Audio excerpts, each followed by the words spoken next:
Have you ever changed your mind about something? In 2016, I wrote a blog about managers in Agile companies, and I later turned that into a conference talk that I gave at Toronto Agile.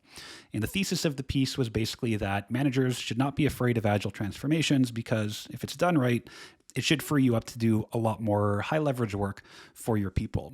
And while I think that still holds true, there's one thing I said in the article that 6 or 7 years later, I think I was just completely wrong about. And so here's what I said back in 2016.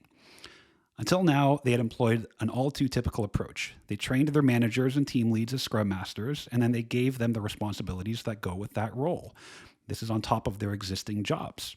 It's a common tactic, and I can almost understand why so many companies go down this route, but it never works. In the best case, your teams level out after seeing some small level of improvement, the kind that come with doing regular stand-ups, sprint planning, basically following the rules. And in the worst case, you end up with a bunch of confused managers and team members.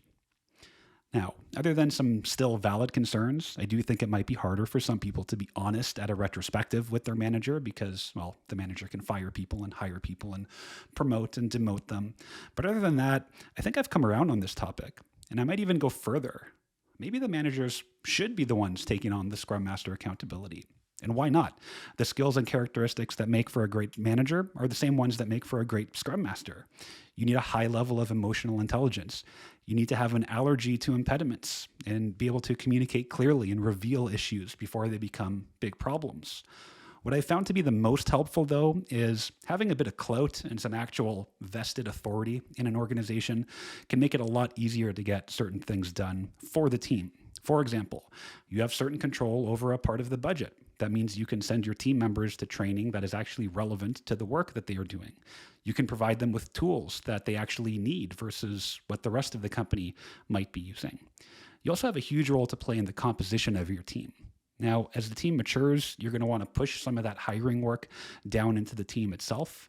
But in the early days, you're going to have a much more active role in deciding who gets hired into a team, and you can screen for skills and traits that will enhance the effectiveness of your team. You might even get to experiment with setting bonus structures that actually incentivize behaviors that will promote agility. And those are just 3 quick examples of things that a dedicated full-time Scrum Master rarely has control over. Sure, they're going to have direct or indirect influence over these things, and a really good Scrum Master is going to take a consultant's approach to these kinds of problems.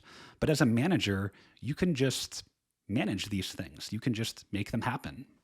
What do you think? Do you agree? Is this crazy talk? Drop a comment below, and don't forget to like and subscribe for more.